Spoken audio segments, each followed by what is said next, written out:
Hello again, it's Mr. Wishahi. Today we're going to continue working on simple interest. However, we're going to practice solving for the P, R, or the T.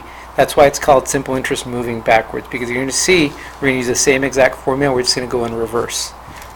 As always, I like to write down my formula for whatever I'm working on. So today, since it's simple interest, we're going to use our simple interest formula of I equals PRT. Okay.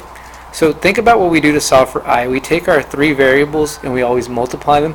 So I want you to start thinking of working backwards. What's the opposite or the inverse of multiplying? You're right, we're going to be dividing. Let's look at our first example. On this first example, we're going to have an interest earned of $275 over a span of 8 years, with a rate of 9%. Look at your interest formula, look at the information given to you and think what is missing. We've got our interest, we've got our time in years, and we've got our rate. So we're missing our principal. We're going to be solving for principal here. I'm going to use the same exact formula and I'm going to plug in or substitute all the information that I have. So for I know my interest is $275. I don't know my principal, so I'm going to set that as P for now. I do know my rate of 9%, so I'm going to put that in as a decimal, 0.09, and my time is 8 years. So since we're moving backwards, instead of multiplying across, we're going to be dividing. We're going to get rid of these two numbers, the 0.09 and the 8. So one by one, you start dividing. Let's get rid of the 8 first. Divide each side by 8. So I'm going to divide 275 by 8. It's going to give me 34.375 equals P times 0.09.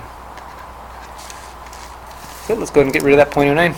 We keep dividing until there is nothing but the P. Divide by 0.09. And that's going to be my principal, $381, and since we're talking about money, we go to the second decimal, $381.94.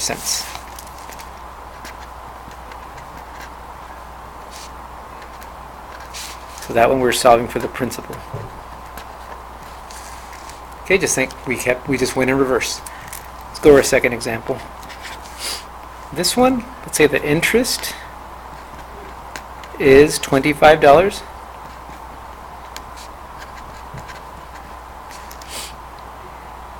Over a 2-year term and for $500 borrowed.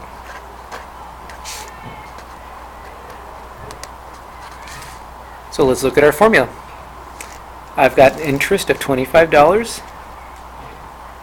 I've got a principal of $500 because remember your principal is what you start off with or what you borrowed. I don't have my rate, so that's what we're going to be solving for. We're going to be solving for a percentage rate. And I do know my time of 2 years. So again, we are going in reverse. We're going to be dividing one by one. Let's get rid of the 2.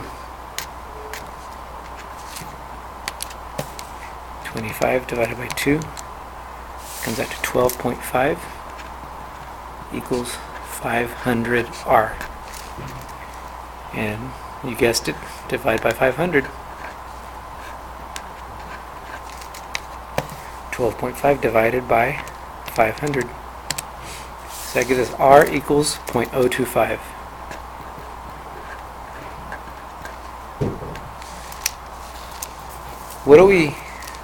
What's our last step with this? Can we pass this off as a percent? No, because remember we convert all of our percents to decimals, and so now we're going backwards. I'm going to convert that to a percent. I'm going to move my decimal 2 spaces to the right. Once, twice. So 2.5%. You always want to do that when you're working with percent. So this one we're calculating for a rate. Alright, so far so good. Number 3, our last example. Let's say our interest earned was $76 on $1,000 borrowed.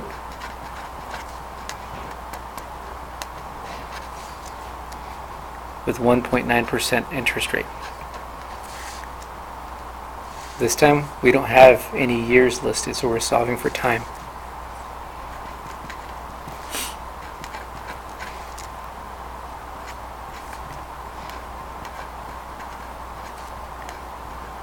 So we're solving for how long this loan was for.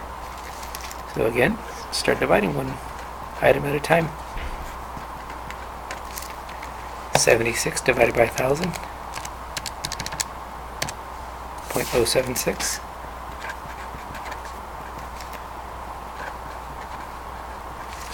We want to get rid of our 0.019 by dividing.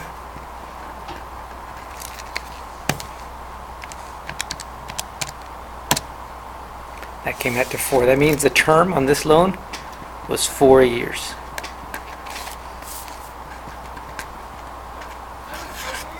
So just remember, you want to move backwards. You use the exact same formula. Don't go out of order. Make sure you put interest where interest goes, principal where principal goes, rate where rate goes as a decimal, and time where time goes. All you have to do is move backwards by dividing, and I think you'll be alright. Okay guys, good luck.